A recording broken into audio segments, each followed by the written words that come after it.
So this is Darci's Corner. It's April 22nd, 2022. And we're still in a pandemic. That's always fun. I've been listening to a lot of information on podcasts and things from people who are gender, not critical, but trying to understand the whole gender reform movement and where it's come from and where it's going. And the person who was being interviewed was a psychologist who had helped several people transition, starting way back in the 70s.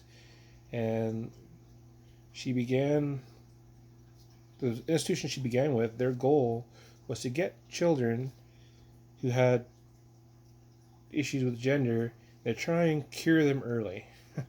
That was the plan. The plan was not to help adults transition, although they were also doing that. And eventually they kind of weren't able to do that. But she did notice that there's a connection between people who have some form of neurodivergent thinking and the trans community. And that tracks. The number of trans people I've met who are some form of Asperger's, autism, ADHD. I'm ADHD. And you can have one or three all at the same time, by the way. I'm not as familiar with Asperger's. I'm pronouncing it wrong. But I've watched a fair bit of information on the autism. Because am I autistic? Because there's a couple crossovers. Because ADHD behaviors and autism behaviors, there is some crossover. And you can be both at the same time. And I am definitely ADHD. But based on the criteria for autism, I don't think I quite meet that. Which is fine. It's fine if I do meet it too, by the way. Like, we need the diversity of thought process that we have in humanity. It's not an accident. Okay, it's not right or wrong, it's just different. But I was concerned by the end of this person's broadcast, or at least Megan got halfway through it, where she's worried about neurodivergent people getting sucked into cults. And she sees the gender critical movement as a cult. And I can see why you would think that. We do, well, I do, and most people I've talked to do encourage like individual thought.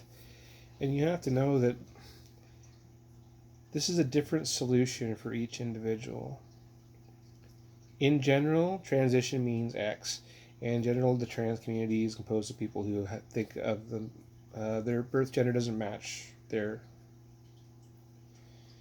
presenting gender, usually. And there's many shades of trans. And there are some cases where the person thought they were trans, and then they socially transitioned, or they tried some different things and realized that no, they were just asexual, or they were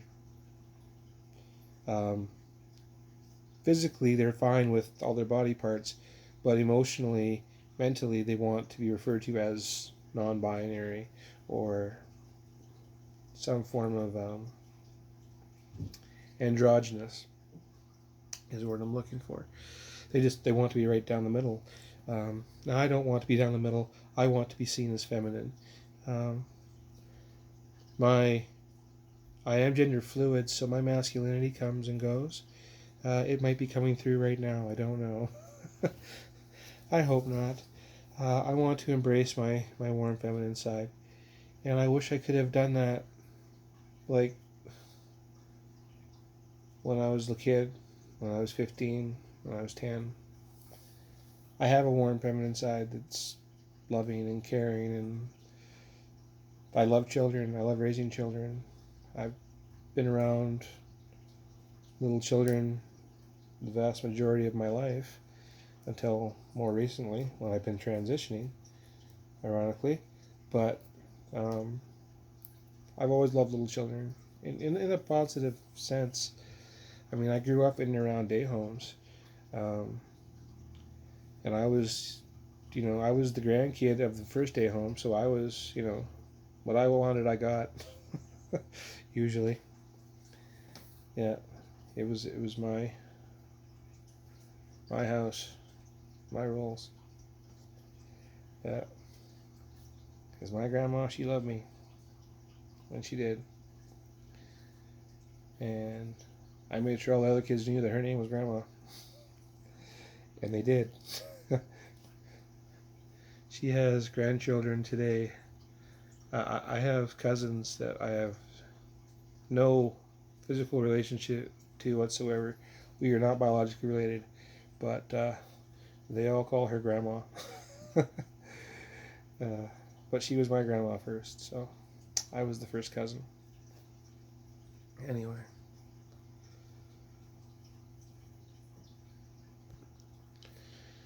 so the concern of this psychologist was that some neurodivergent people, because they are inclined to have a cult mentality, and the reason they join cults is so that they can be accepted amongst their peers.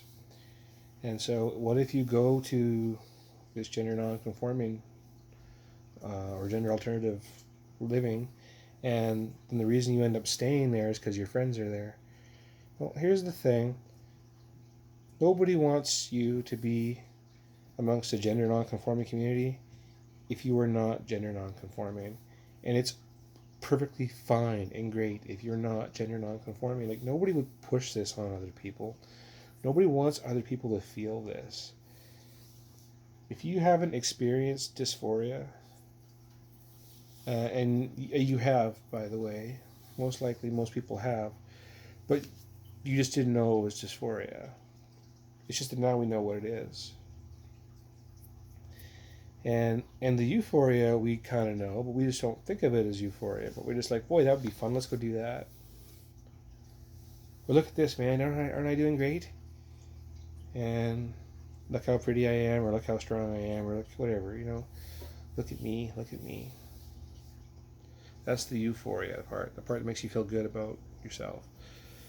The dysphoria part,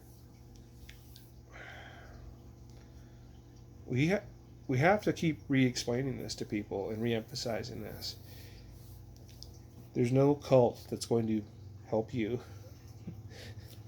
Like,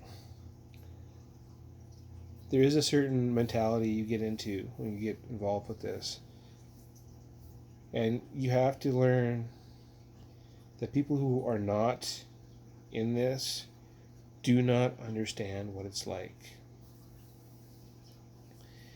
If you understood how dysphoria felt, you would know that my desire to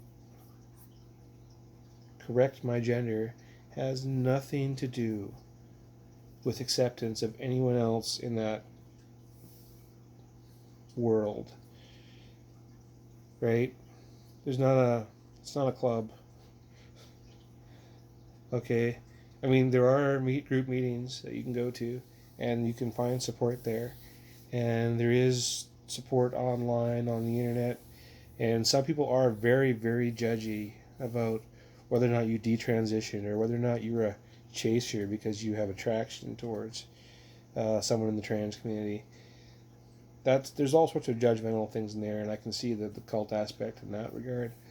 But nobody, trust me, nobody is changing their gender to fit in. That's what we did before. Okay, when we didn't come out, when we didn't say who we were, when it was behind closed doors stuff that we didn't tell people about, that was us conforming. Okay? That was us trying to fit in with the cult that is heterosexual, cisgender, normal, right? That's a cult. You must think this way, you must act this way to be accepted. If you think and act differently than this, you are an outsider and you'll be punished. Unless you can hide it. Can you hide it? Try hiding it. When I first came out 3 years ago, my uncle, who loves me, by the way, Says, can't you just carry on with that privately? I'm like, no, I am not ashamed of being trans. And also, anybody who explores their gender identity, they may even be a version of trans and decide they don't want to physically or socially transition. Like, that's not what they want to do. That won't make their life happier. And yes, they're a little dysphoric once in a while, but they're just going to roll with it. That was my initial thought when I first tried to come out the first time, and it wasn't going well, and I didn't have support in the trans community, and I didn't have support in the cisgender heterosexual community. I'm like, well, maybe I'm not really trans enough that I have to worry about it. Oh, I was so wrong. I just hadn't knowingly experienced dysphoria at that point. I just thought I was chasing the euphoria. Like, this will be fun. I'll enjoy this. Oh, this is what this means. Also, I was following the cult. I was listening to the Church of Jesus Christ Latter-day Saints that said that anything that is not cisgender heterosexual is against God. I don't believe that to be true today. But it took a long time of me trying to conform to gender normative stereotypes, to cisgender, heterosexual, just, the love and protection of the family.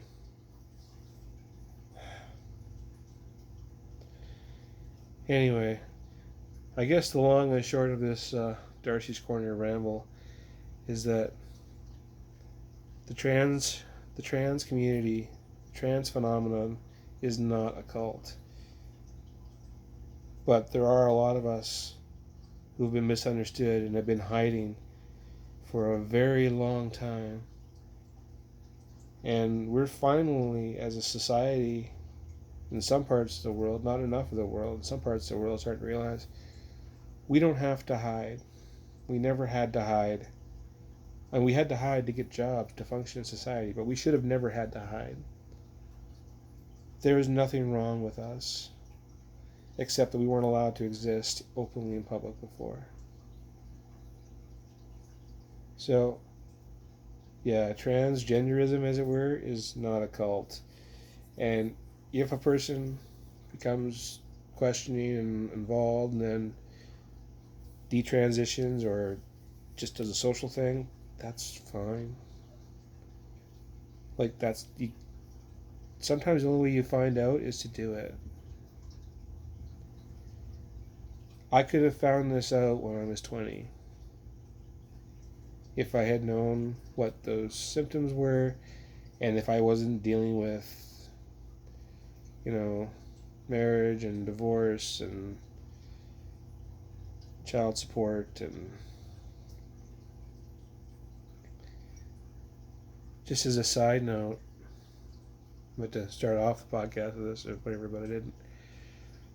The reason I started sleeping with my girlfriend when I was 15, I was trying to prove to myself that I wasn't gay. And because everybody hated me anyway just for existing, like, being gay in the 90s was not an acceptable thing to do. And so I definitely had to get away from that, what if they're gay?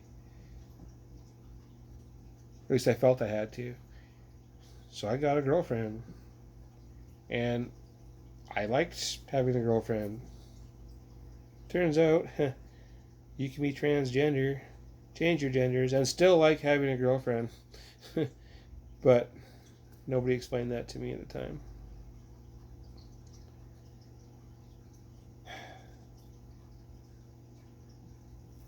Our whole society is a cult because it likes to dictate how you're supposed to live based on the rules other people have set up. Whether or not those rules actually make any sense in your situation seems to be irrelevant.